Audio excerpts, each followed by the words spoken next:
आइए कक्षा 10 की प्रकाश चैप्टर से, यानी कि पहला जो चैप्टर है फिजिक्स का, अपवर्तन के बारे में आज पढ़ेंगे। ठीक है, अभी तक जो हमने पढ़ा है वो परावर्तन पढ़ा है, अब ये अपवर्तन। ठीक, तो अपवर्तन क्या है ये समझिए। अपवर्तन यानी कि परावर्तन में क्या होता था कि किरणें परावर्तित होती थी, प्रकाश किरणें, और अपवर्तित मतलब दूसरी ओर निकल जाना। मतलब कोई प्रकाश किरण जब दो माध्यमों से होकर गुजरती है, ठीक, किन्हीं दो माध्यमों से जब गुजरती है तो वो अपने मार्ग से, अपने रास्ते से थोड़ी सी विचलित हो जाती है। क्या हो जाती है, देखो समझो जरा। मान लो एक जो माध्यम है वो वायु का माध्यम है। काय का माध्यम है? वायु का माध्यम। एक मान लो कांच का माध्यम, कांच का माध्यम लो, ठीक। ये मतलब ये जो बॉर्डर लाइन है इसके ऊपर पूरी वायु है, और इस बॉर्डर लाइन के नीचे नीचे मान लो पूरा कांच है। जब कोई प्रकाश किरण यहां से ऐसे ऐसे आएगी तो वो थोड़ी सी मुड़ जाएगी, ठीक। मान लो ये कोई क्या है, अभिलंब है। क्या है ये? अभिलंब है। आपने अक्सर देखा होगा कि हीरा क्यों चमकता है, और किसी आप बाल्टी में या टब में आप कोई पेंसिल डालो या लकड़ी डालो, आपको टेढ़ी क्यों दिखाई देती है? आगे आप देखते हो रोड पर काफी दूर तक पानी जैसा दिखता है, कहीं भवन उल्टे दिखते हैं, मकान उल्टे दिखने लगते हैं, पेड़ पौधे उल्टे दिखने लगते हैं। क्यों? उसका कारण यहाँ है, इसी में होगा, वो अपवर्तन के कारण होता है। कैसे?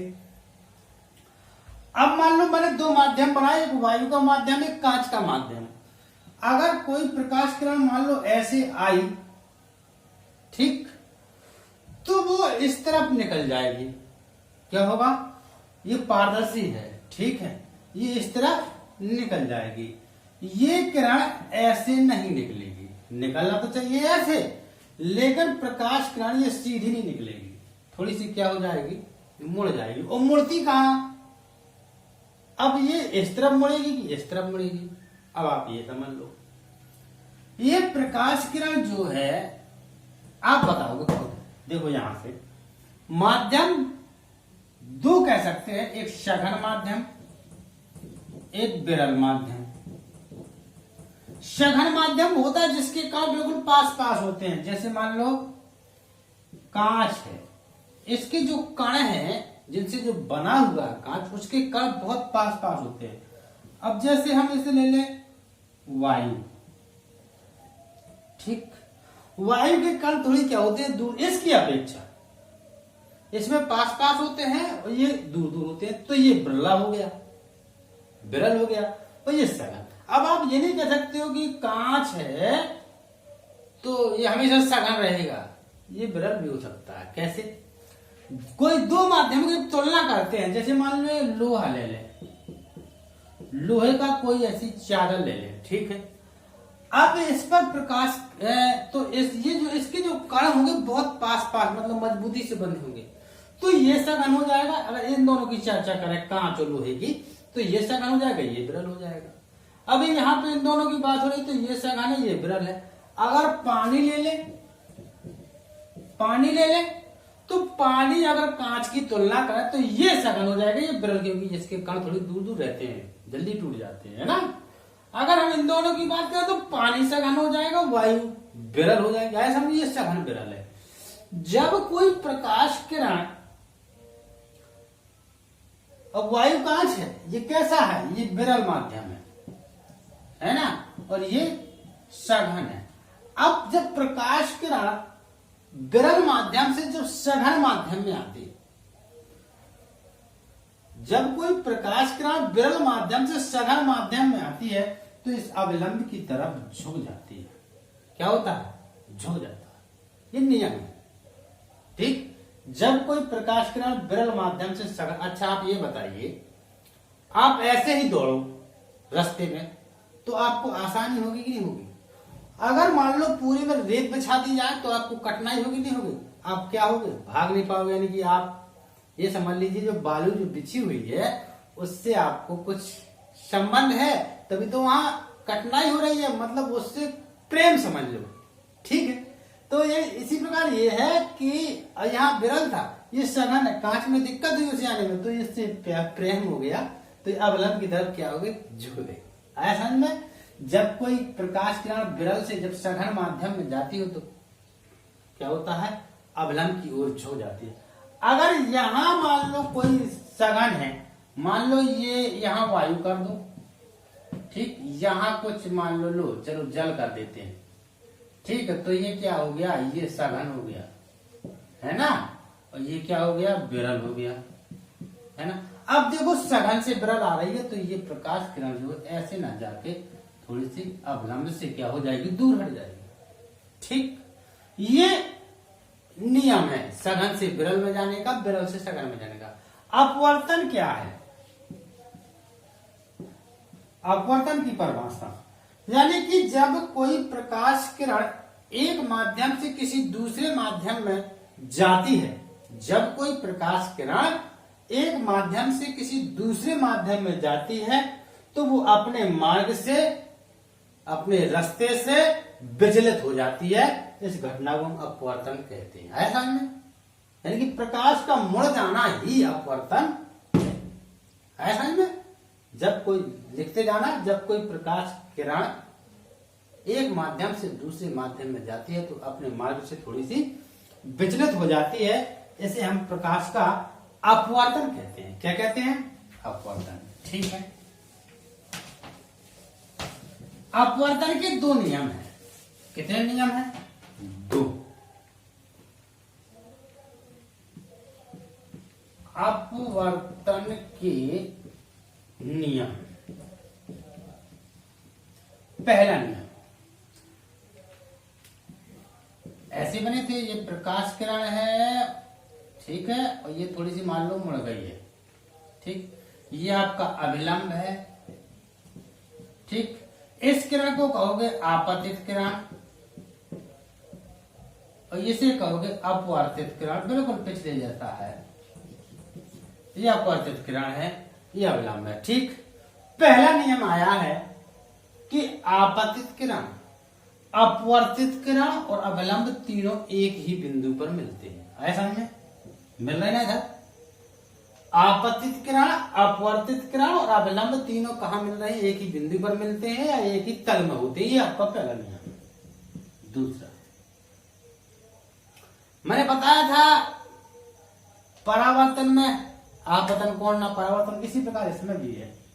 ये जो आपका आपतन कोण है क्या है, आई, ठीक, और ये आपका परावर्तन कोण है यानी आर, ठीक। परावर्तन है, सॉरी, अपवर्तन कोण, कैसा, अपवर्तन कोण, ठीक। ये अपवर्तन है, ये आपतन कोण है, इसमें मैंने संबंध बताया था दूसरे में, है ना। तो इस अपवर्तन में जो दूसरा नियम बोल रहा है, कह रहा है आपतन कोण की ज्या, आपतन कोण की ज्या, ज्या जानते हो, ये होता है साइन, ठीक, साइन को ज्या, कॉस को कॉस ज्या, आपने देखा होगा ट्रिग्नोमेट्री में, टेन को टेन ज्या। तो आपतन कोण की ज्या और अपवर्तन कोण की ज्या का अनुपात, यानी कि आपतन कोण क्या, आई, मतलब साइन आई, और अपवर्तन कोण की ज्या का अनुपात एक नियतांक होता है। क्या होता है, नियतांक होता है, ये दूसरा नियम है। यानी कि आपतन कोण की ज्या तथा अपवर्तन कोण की ज्या का अनुपात एक स्थिरांक नियतांक होता है, जिसे हम n से प्रदर्शित करते हैं। कैसे, n से। ये बड़ा मोस्ट इंपोर्टेंट है दूसरा नियम अपवर्तन का, क्योंकि इसका एक नाम और है स्नेल का नियम। काय का, स्नेल का नियम, ठीक। ये आ जाता है, अक्सर आता है कि स्नेल का नियम किसे कहते हैं, तो आपको कह देना है मतलब किन्हीं दो माध्यमों के लिए एक ही रंग के प्रकाश किरण के लिए आपतन कोण की ज्या तथा अपवर्तन कोण की ज्या का अनुपात एक नियतांक होता है, इसे स्नेल का नियम कहते हैं। ठीक, नियतांक n। ठीक, n क्यों, इसके पीछे भी एक कारण है। जो ये नियतांक है n, इसे हम कहते हैं अपवर्तनांक। क्या कहते हैं, अपवर्तनांक। ठीक, अपवर्तनांक कहते हैं। अब कहोगी अपवर्तनांक क्या है, आप तो ऐसे भी कह सकते हो आपतन कोण की ज्या तथा अपवर्तन कोण की ज्या के अनुपात को अपवर्तनांक कहते हैं। है समझ? चलो, अपवर्तनांक दो प्रकार के होते हैं।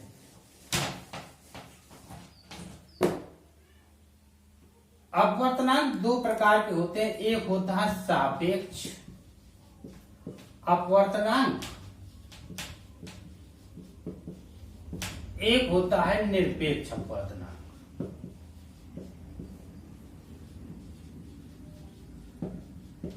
एक होता है निरपेक्ष अपवर्तनांक। ठीक है, अब सापेक्ष और निरपेक्ष समझ लो, ये भी आ जाता है। अब जैसे n है, मैंने बता दिया ये एक नियतांक है। अगर इसमें भाई दो माध्यम होते हैं, इतना तो आप जानते ही हो। अब दो माध्यम कुछ भी हो सकते हैं। अब हम ये नहीं कह रहे कि वायु कांच, हम ऐसा लिखे दे रहे हैं कि मान लो एक माध्यम है, एक माध्यम में दो, एक माध्यम का नाम एक, एक का दो। ठीक, तो हमने ऐसा लिख दिया, दो माध्यम है तो आगे पीछे लिख दो। इसको लिखने के कई तरीके, आप ऐसे भी लिख सकते हो n1 2, है ना, ऐसे भी लिख सकते हो। ठीक, तरीका एक ही है। तो हम ऐसा लिख रहे हैं, ऐसे में क्या होता है, हमें अलग समझ में आता है। देखो कैसे, ये पहला माध्यम है, ये दूसरा माध्यम है। इसका जो, इसको हम ऐसे लिख सकते हैं, माध्यम एक का अपवर्तनांक, और यहां पे लिख सकते हैं बटे में माध्यम दो का अपवर्तनांक। ऐसा नहीं, इसका मतलब ये है, जो पहले है वो ऊपर रहेगा, दूसरा, हम इसे एक भाषा में ये भी कह सकते हैं, माध्यम दो के सापेक्ष माध्यम एक का अपवर्तनांक। माध्यम दो के सापेक्ष माध्यम एक का अपवर्तनांक। अब देखो शॉर्टकट में हम कैसे लिख रहे हैं, जैसे किसी ने लिख दिया ANG। ठीक, तो इसका मतलब ये है, ए मतलब एयर मतलब वायु है, और ये जी का मतलब गिलास है, तो मतलब कांच है। ठीक, तो इसको हम ये भी कहते हैं कांच के सापेक्ष वायु का अपवर्तनांक, कांच के सापेक्ष वायु का अपवर्तनांक। ठीक, तो क्या करेंगे, लिख देंगे वायु का अपवर्तनांक बटे कांच का अपवर्तनांक, ये है। ठीक है, तो दो माध्यम होना चाहिए। अगर मान लो सापेक्ष की बात करें, मान लो यही तो सापेक्ष हो गया। ठीक, ANG मतलब कांच के सापेक्ष वायु का अपवर्तनांक, ये तो सापेक्ष अपवर्तनांक है। कोई दो माध्यम हो, मान लो एक जल हो और एक मान लो वायु हो, तो इसे हम कैसे लिखेंगे, जल एन वायु, यही तो सापेक्ष अपवर्तनांक है। निरपेक्ष क्या है, निरपेक्ष जो होता है उसका जो पहला माध्यम जो होता है वो निर्वात होना चाहिए। कैसा होना चाहिए, निर्वात। निर्वात, निर्वात मतलब होता है निर्वात, जहां पर कोई भी वायु ना हो, मतलब कुछ भी ना हो, वो निर्वात है। ठीक, पता है प्रकाश की चाल इसी में सबसे अधिक होती है। कितनी होती है, 3 × 10⁸ मीटर प्रति सेकंड। मतलब इस पे कोई चीज जैसी है वैसे ही आपको मिलेगी, यहाँ ना गैसेस होगी ना कोई पदार्थ होगा। ठीक है, तो पहला माध्यम यदि निर्वात होता है तो वो आपका निरपेक्ष अपवर्तनांक। जैसे कहें कांच का निरपेक्ष अपवर्तनांक,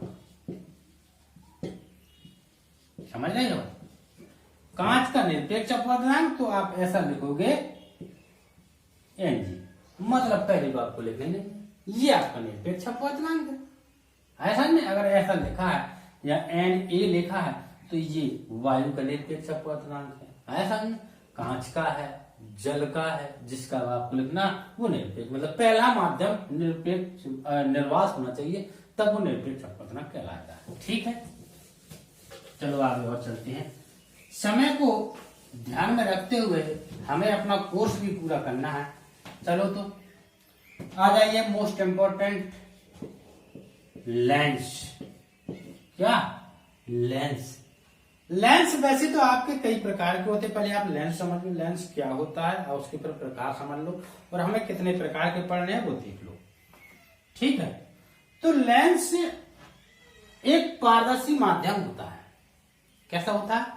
पारदर्शी माध्यम होता है जो गोली पृष्ठों से घिरा हो। मतलब गोली मैंने बताया था, यही तो है गोली, है ना, यही तो है गोली है, तो उसी को हम लेंस कहते हैं। अब देखो गोली हो या समतल हो, मान लो ये समतल है, ये मान लो गोली है, तो ये लेंस हो गया। ये कैसे है? पारदर्शी। मतलब ऐसा पारदर्शी माध्यम जिसके पृष्ठ या तो गोली हो या एक गोली एक समतल हो या दोनों गोली हो, उसे हम लेंस कहते हैं। ठीक है, तो हमें ऐसा लेंस पढ़ना नहीं है। ठीक, इसे कह सकते हैं समतल उत्तल, बताएंगे आगे। हमें केवल दो लेंस पढ़ने हैं, एक अवतल और एक उत्तल लेंस। अभी तक हमने पढ़े दर्पण, याद रखना। अब क्या आए हैं? लेंस। ठीक है, बड़ी साधारण सी परिभाषा है उत्तल लेंस की। ये आपका उत्तल लेंस है, ठीक, और ये आपका ये अवतल लेंस है। इसी प्रकार आप परिभाषा बना सकते हो। मतलब बिल्कुल सिंपल सी परिभाषा है। अगर हम उत्तल की बात करें तो ऐसा पारदर्शी माध्यम जिसके गोली पृष्ठों किनारों की ओर पतले और बीच में मोटे होते हैं, वो उत्तल लेंस है ना? मतलब ऐसा लेंस जो किनारों में पतला तथा बीच में मोटा होता है, वो उत्तल लेंस होता है। और ऐसा लेंस जो किनारों में मोटा, उसकी अपेक्षाकृत बीच में पतला होता है, वो अवतल लेंस है। ये परिभाषा है, लिखते जाना। ठीक है, तो समझ में आ रहा ना? अगर कोई समस्या होती है कमेंट कीजिएगा, आपका रिप्लाई दिया जाएगा। ठीक है, तो ये अवतल हो गया, ये उत्तल हो गया। आया समझ? तो इनके एक एक नाम और हैं। ठीक, अवतल लेंस को हम एक नाम से और जानते हैं, अपसारी लेंस। अपसारी लेंस, इसे कहते हैं अभिसारी लेंस। अब इसमें अक्सर बच्चे कंफ्यूज हो जाते हैं कि अपसारी कहें कि अभिसारी कहें, कौन सा अपसारी था कौन सा अभिसारी था। कुछ नहीं, इधर देखिए, अवतल लेंस में प्रतिबिंब बड़ा दिखता है। कैसा दिखता है? मतलब ये किरणों को फैलाता है। क्या करता है? फैलाता है। ठीक, इधर समझ लो। चाहे ये अवतल लेंस, अगर इस पर कोई प्रकाश किरण डालोगे तो ये ऐसे ऐसे फैलाएगा, ऐसे ऐसे। ठीक, अगर उत्तल की बात करें, अगर कोई प्रकाश किरण ऐसे आए तो ये ऐसे सिकुड़ देगा। ठीक, तो देखो ये फैला रहा, प्रसार कर रहा है। कौन? अवतल। प्रसार कर रहा है मतलब फैला रहा, मतलब प्रसार मतलब पसारी। समझ रहे? यहां से ले लो, पसारी मतलब प्रसार, तो वो अपसारी है। अगर सिकुड़ रहा तो अब समझ लो वो अपसारी। अगर एक हमें पता तो दूसरा तो हमें पता ही चल जाएगा कि ये अपसारी है, तो ये अपसारी ही होगा। ठीक, ये हो गई, दोनों की परिभाषाएं हो गई, आप नोट कर लीजिएगा। अब इससे संबंधित कुछ परिभाषाएं थी, जैसे कि उसमें दर्पणों में थी कि फोकस बिंदु, मोक्षाक्ष, है ना, फोकस दूरी, ऐसे जो परिभाषाएं थी, ध्रुव, तो इसी प्रकार से संबंधित है। अगर चलो मैं एक चित्र बना के बता देता हूं, आप उससे समझ लेना, लिख लेना। ठीक है, अगर फिर भी कोई समस्या, मान लो ये कौन सा लेंस है? उत्तल। कौन सा लेंस है? उत्तल। ठीक है, ये आपका मुख्य अक्ष होता है। आपको इसी में समझ में आ जाएगा। ठीक, आप समझ लो, लिख तो अपने आप लोगे। ये आपका मुख्य अक्ष होता है। ठीक है, इसका जो मध्य बिंदु होता है, दोनों का जो मध्य बिंदु होता है, वो आपका O, प्रकाशिक केंद्र कहते हैं। क्या कहते हैं? प्रकाशिक केंद्र कहते हैं। ठीक, जो बिल्कुल बीच में होता है। अच्छा, इसमें वक्रता केंद्र भी होगा, ठीक है। इसमें दो गोले है तो दो वक्रता, भाई एक तो ऐसे बनेगा और एक इस तरफ बनेगा, तो वक्रता केंद्र दो मिलेंगे, एक वक्रता केंद्र है समझ। ये आपके वक्रता केंद्र हो गए। और वक्रता केंद्र से उसमें ध्रुव तक की दूरी होती थी, वक्रता केंद्र से ऑप्टिकल सेंटर प्रकाशिक केंद्र तक की दूरी को हम क्या कहेंगे, वक्रता त्रिज्या कहेंगे। इसे हम चलो R1 लिख देते हैं, तो इसको हम R2 लिखेंगे, मतलब 2 है ना। ये आपकी वक्रता त्रिज्या है। फोकस दूरी आपको लेनी है तो कोई मुख्य अक्ष के समांतर डाली प्रकाश किरण, वो आपकी कहां से निकलती है, फोकस पे। मान लीजिए आपका फोकस है समझ। और ये जो फोकस रहेगा वक्रता केंद्र और प्रकाशिक केंद्र के बिल्कुल बीच में मिलेगा, क्योंकि दर्पण में क्या था कि वक्रता त्रिज्या फोकस दूरी की दोगुनी होती है, मतलब ये बिल्कुल बीच में आता है, ये फोकस है ऐसा नहीं। तो इसके दो दो तीन तीन फोकस भी होंगे, भाई इसका फोकस यहाँ है और इसका फोकस इस तरफ मिलेगा, ऐसा नहीं। तो इसको आप F1 कर लो, इसको आप F2 कर लो, है ना। ये मान लो F1 है, आगे और मिलेगा तो 2F1 कहोगे, यहाँ और मिलेगा तो 2F2 कहोगे, 3F2 कहोगे, ऐसे चले जाना। ये आपके इससे संबंधित कुछ परिभाषा थी, आप लिख लेना। यानी कि ऐसी किरण जो प्रकाश से केंद्र से होकर जाती है वो मुख्य अक्ष कहलाती है, जो उन गोलीय पृष्ठों के केंद्र होते हैं वक्रता केंद्र कहलाते हैं। वक्रता केंद्र से प्रकाश से केंद्र की दूरी को वक्रता त्रिज्या कहते हैं, है ना। और अगर फोकस की बात करें तो कह देना, अगर मुख्य अक्ष के समांतर आती है तो वो फोकस से निकलती है, और फोकस से लेकर प्रकाश के केंद्र के बीच की दूरी को फोकस दूरी कहते हैं, ऐसा नहीं। ये आपकी परिभाषाएं हैं, ठीक है। आपको केवल समझना है, अगर आप चाहो तो लिख लेना, नहीं लिखना है तो नहीं लिखना, बस आपके दिमाग में रखना है कि क्या प्रकाश से केंद्र है, क्या क्या है, क्या क्या है, ठीक है। आ जाओ फटाफट चलते हैं मुख्य बिंदु पर कि उससे प्रतिबिंब कैसे बनते हैं, ऐसा नहीं। लेंस द्वारा प्रतिबिंब, जिस प्रकार मैंने उससे बताया था ना, दर्पणों में प्रतिबिंब का बनना 3 नियम होते हैं। चलो रिपीट कर देते हैं। अगर कोई प्रकाश किरण मुख्य अक्ष के समांतर आती है तो वो फोकस से निकलती है, ऐसी बात है ना। जैसे मान लो, चलो हम बना के देखते हैं, ये उत्तल है और ये अवतल है। अगर प्रकाश किरण मान लो मुख्य अक्ष के समांतर आती है, ये आपका तो मुख्य अक्ष है ही, लो चलो दोनों हम बना देते हैं। तो कोई प्रकाश किरण अगर मुख्य अक्ष के समांतर आती है तो कहां से निकलती है, वो फोकस से निकलती है, बताया था बस, ठीक। इसी प्रकार इसमें कर लेना, ये लो ये आई है, ये आपको ऐसे निकलेगी, ऐसे निकलेगी। अब कहां गया फोकस, इसको थोड़ा सा कर लेना तो यहाँ आपका फोकस मिल जाएगा, ऐसा नहीं। कोई प्रकाश किरण मुख्य अक्ष के समांतर आती है तो फोकस से निकल जाती है। प्रकाश किरण जब फोकस से आती है तो मुख्य अक्ष के समांतर हो जाती है, ऐसा नहीं। मान लो यहां से निकाल दो तो ऐसे बना देना, ऐसा नहीं, या ऐसे जाए तो ऐसे बना देना, ठीक है। यहां से आप ऐसे ले जाना तो ऐसे बन जाना, ठीक, ऐसे ले जाना तो ऐसे बन जाएगा, ऐसा नहीं। ये समांतर हो गई। तीसरी बात मैंने बताया था, अगर कोई प्रकाश केंद्र यहां से जाती है ना, दर्पण मैंने बताया था, तो अगर कोई प्रकाश किरण वक्रता केंद्र से जाती है तो वो सीधी निकल जाती है बिना माल को विचलित किए। ये विचलन तो हो रहा है, ठीक है, ये विचलित नहीं होती है, ठीक।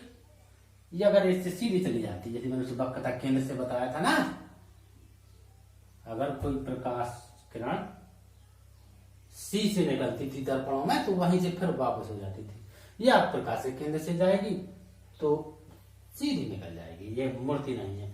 अगर द्वारक बहुत ही छोटा है तो बहुत अच्छी बात है, मान लो ऐसा है, ठीक, तो आपको, हालांकि होता है ऐसा क्या, जितना मोटा होता है जैसे ये है तो आपकी प्रकाश किरण ऐसे आएगी, थोड़ी सी मुड़ेगी तो, ठीक, लेकिन हो जाती है समांतर। छोटा है तो आपको पता ही नहीं चलेगा, तो आप